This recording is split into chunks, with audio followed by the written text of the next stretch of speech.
சரி ரொம்ப பசிக்குது எதாவது சாப்பிட்லாம் அப்படின்னு சொல்லிட்டு டக்குன்னு கீழே வந்து வண்டி எடுத்துகிட்டு பக்கத்தில் என்னடா கடை இருக்குன்னு பார்த்தா தி மேப்பில் தி பிட்டிட் ஷாப்னு ஒரு ஷாப் இருந்துச்சு.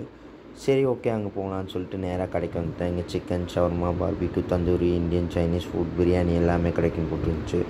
சரி கடை எப்படி இருக்குன்னு உள்ளே போனால் நல்லா அப்படியே கண்ணை உறுத்துற மாதிரி சிக்கன் 3-4 வெரைட்டி வச்சுருந்தாங்க. அதை அப்படியே ஒரு ஃபுல் கிரில் பார்சல் பண்ணுங்கன்னு சொன்னேன். எடுத்து தந்தூரி போட்டு நல்லா அப்படியே சுட சுட எடுத்து பேக் பண்ணி ஃபுல்லாக பட்ரு ஊற்றி கொடுத்தாங்க. அப்படியே அதில் எல்லா ஃப்ளேவர்லேயும் ஒன்று வாங்கிட்டேன். மொத்தம் ஒரு 3 ஃப்ளேவர் இருந்துச்சு. 3 ஃப்ளேவர்லேயும் ஒன்று வாங்கிட்டேன். அப்படியே ஃபுல்லாக பட்ரு ஊற்றி கொடுத்தாச்சு. சரி ஓகே போய் எப்படி இருக்குன்னு டேஸ்ட் பண்ணலாம் அப்படின்னு சொல்லிட்டு பார்சல் வாங்கிட்டு அங்கேருந்து கிளம்பியாச்சு. சாப்பிட்டு முடிச்சுட்டு இதோட ஃபீட்பேக் சொல்கிறேன். உங்கள் யாருக்கும் இதோட ஃபுல் வீடியோ வேணும்னா கீழே கமெண்ட்டில் சொல்லுங்கள். நீங்கள் போய் சாப்பிட்ட எக்ஸ்பீரியன்ஸை கீழே கமெண்ட்டில் சொல்லுங்கள். Thank you so much.